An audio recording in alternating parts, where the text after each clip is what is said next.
Chris Redfield.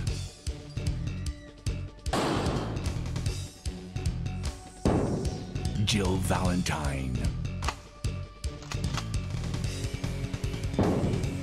Barry Burton.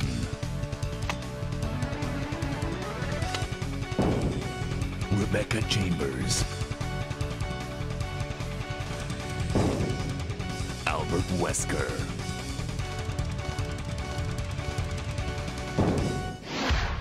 Resident Evil.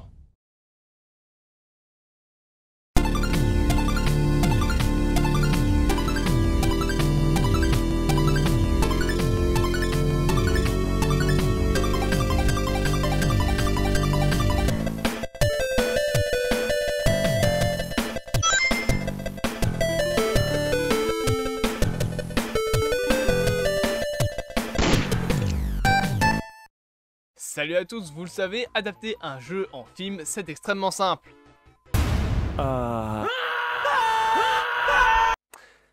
Bon ok, non je déconne, c'est de la merde, mais ça a été fait pas mal de fois. Depuis le début des années 90, on a eu une arrivée en masse de films adaptés de jeux vidéo. Silent Hill, Final Fantasy Freddy's, Uncharted ou encore Arcane pour ce qui est de League of Legends. Des fois c'est bien, hein, comme pour par exemple le premier Sonic ou le film Mario, c'est pas trop mal. Mais la plupart du temps, on arrive à des films pas ouf avec 3 pauvres centimes et une étiquette bio collée gentiment sur la jaquette du DVD. N'est-il pas Uncharted? Et l'une des sagas les plus connues du genre, c'est bien évidemment Resident Evil.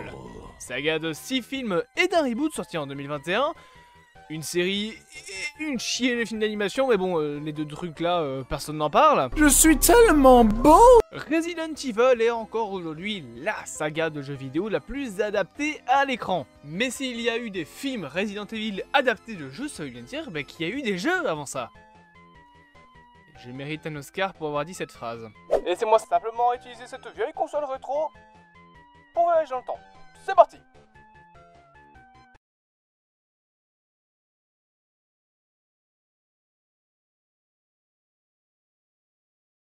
Oups, oh là, excusez-moi, attendez, je branche l'autre console.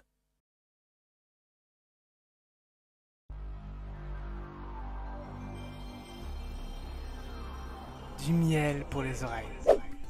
Notre histoire commence donc en 1989, alors que sinon on chasse du fantôme et on retourne dans le temps. Comme quoi que je suis pas original, hein. En jeu vidéo, la société japonaise Capcom sort un jeu nommé Sweet Home, un jeu en 3D isométrique. Les jeux avec un type de 3D que tu ne sauras pas qualifier autrement que ça ressemble au premier jeu Fallout. Réalisé par Tokuro Fujiwara et qui est d'ailleurs une adaptation d'un film du même nom, dans ce jeu on y joue des membres d'une équipe partant dans un manoir rempli de monstres afin de résoudre une énigme. Et je vous jure c'est pas le même jeu. Je vous jure. D'ailleurs c'est également dans Sweet Home que les devs puiseront leur inspiration pour l'interface et l'inventaire du joueur, ainsi que la fameuse transition porte.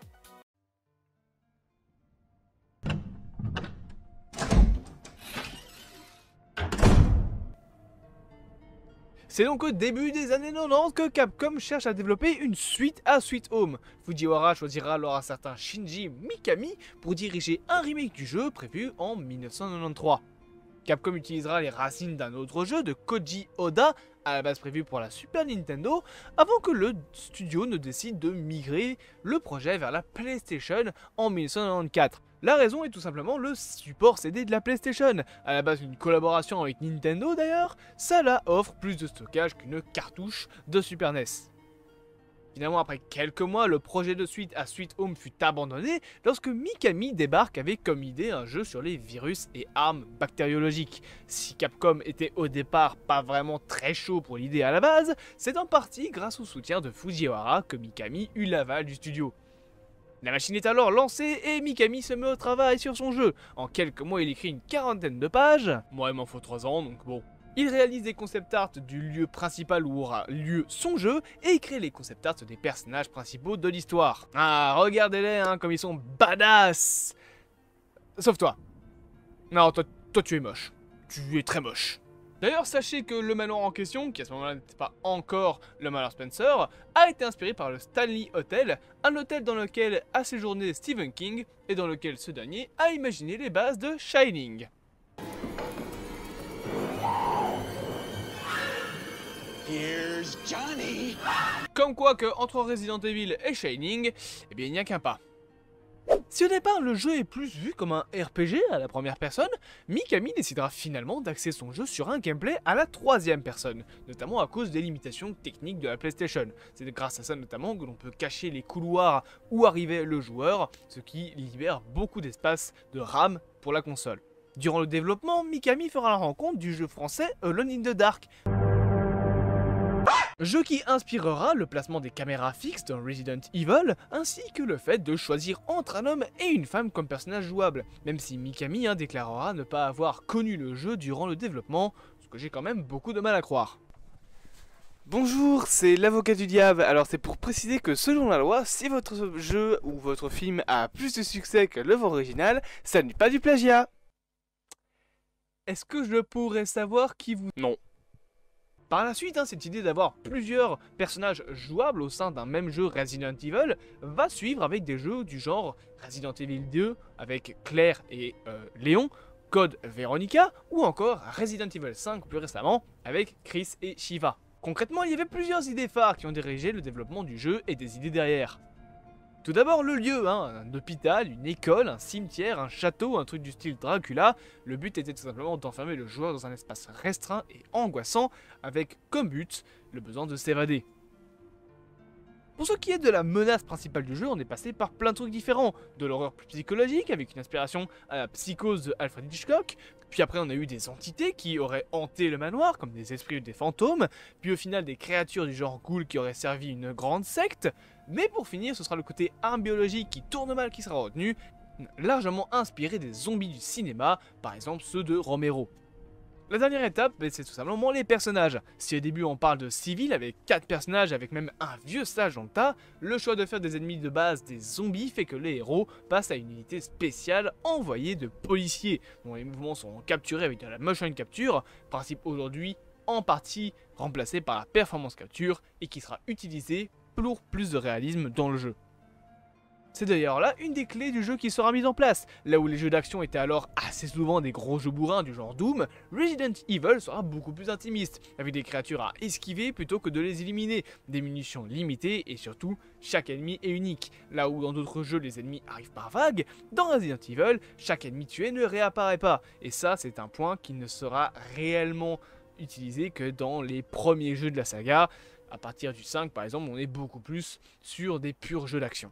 Donc quand tu tues un zombie dans Resident Evil, tu réfléchis à tuer ceux qui vont te bloquer le passage. Un zombie dans une salle annexe, c'est pas grave, au pire tu passes une porte et de toute façon ils sont trop cons pour les ouvrir. Par contre un zombie qui veut te bloquer le chemin pour suivre la suite de l'histoire, ça aura plus tendance à le buter.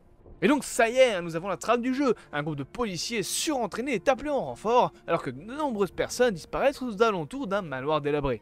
Mais il reste du taf, et notamment une part très célèbre du premier jeu Resident Evil, les scènes en live action. Car Mikami voulait scotcher les joueurs avec une cinématique trop cool. On va le faire en live action, ce sera trop classe. Ouais, mais... non. C'est vachement mal fait votre truc là, hein. Un remake? Te fais pas chier, on leur fait une animation. C'est mieux. Oui, t'inquiète, c'est mieux. Joseph! Oui, c'est mieux.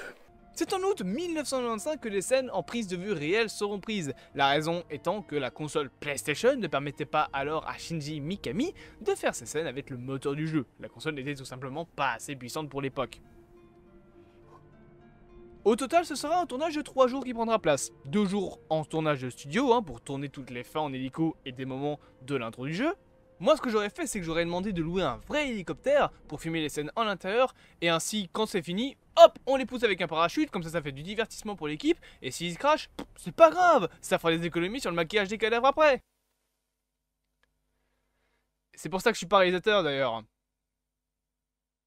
Et une longue nuit de tournage dans une prairie pas loin de Tokyo, à plus ou moins 30 minutes, pour y tourner l'introduction. Tout cela sera mis en scène par Mitsuya Ouh, l'accent japonais. Mitsuhisa Osoki, merci bien, un réalisateur de pub.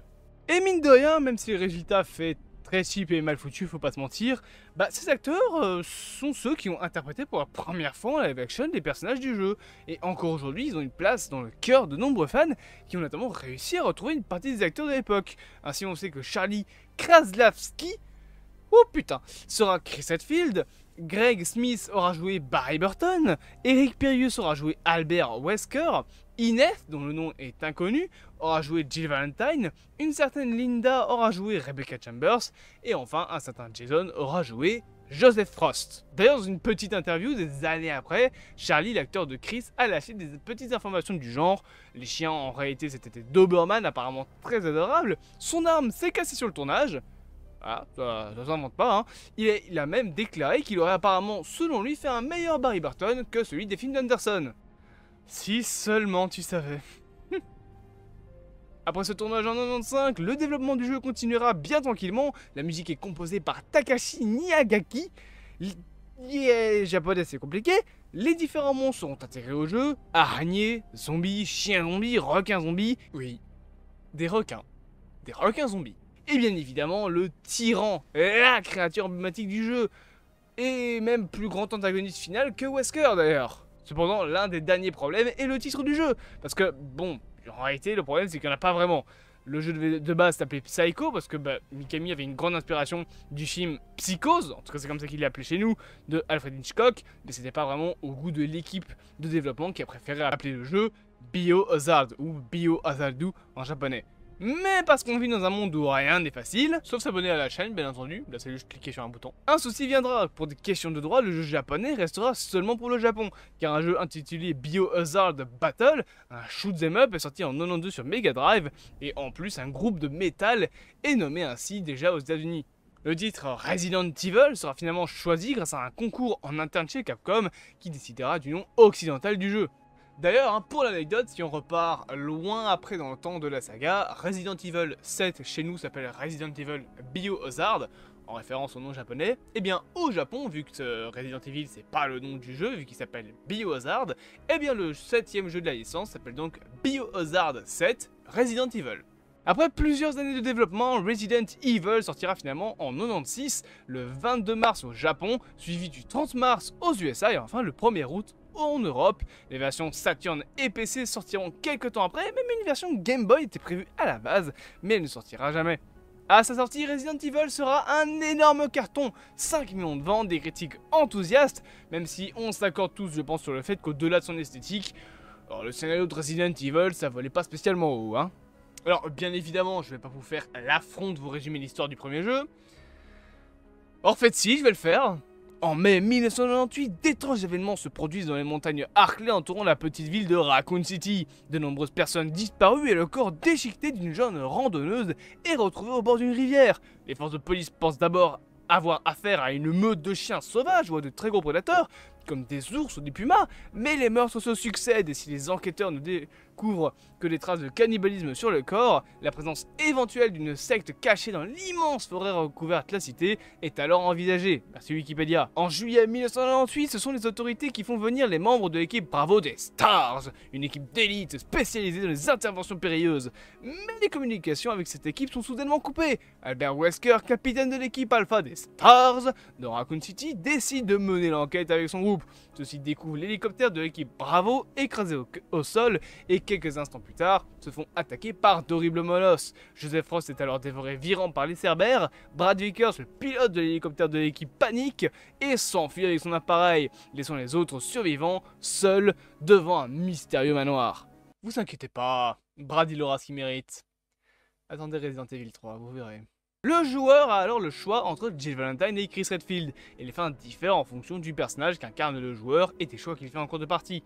Car en réalité, l'étrange manoir s'avère être un centre de recherche ultra secret, spécialisé dans les armes biologiques possédées par une entreprise appelée Umbrella Corporation et qui est au cœur du jeu. Mais un incident est survenu, Umbrella a alors infiltré l'équipe des membres du STARS avec l'un de ses agents et lui a ordonné de détruire toutes les preuves des travaux présents dans le manoir. Et on se demande bien évidemment qui ça pourrait être. Je suis sûr que le trait c'est Chris Redfield. Ah bah non en fait c'est Wesker. Waouh. Ah ouais, c'est fou, personne n'aurait pu prévoir ce cas, une suite d'événements bien précis qui mènent à apprendre la vérité sur toute cette machination et qui mènerait à apprendre que... Ah bah non, un jeu truc. L'impact de Resident Evil aura été énorme, non seulement le jeu a eu une multitude de suites qui sortent encore aujourd'hui, même si Capcom préfère foutre du fric dans des remakes du 4ème jeu plutôt que faire le 9ème jeu. Et même hors de la saga, nombre de jeux se sont inspirés du succès de Resident Evil. Le jeu a créé même les bases de ce qu'on appelle le survival horror, des jeux aux munitions limitées avec une ambiance pesante, même si dans le futur le survival horror, je trouve, se rapproche un peu trop du jeu d'action, notamment depuis Resident Evil 4. Parmi les jeux inspirés par le succès de Resident Evil se trouve notamment Dino Crisis, une sorte de Resident Evil avec des zombies, Cold Fear et une saga bien connue des joueurs, une petite saga de chez Konami, Silent Hill.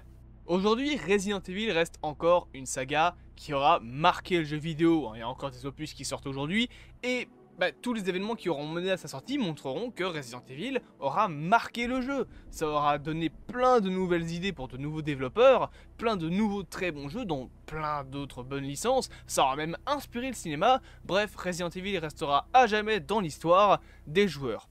Maintenant, et si vous me le permettez,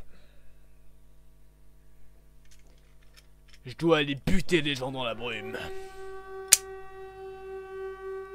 Ce pistolet n'est pas chargé.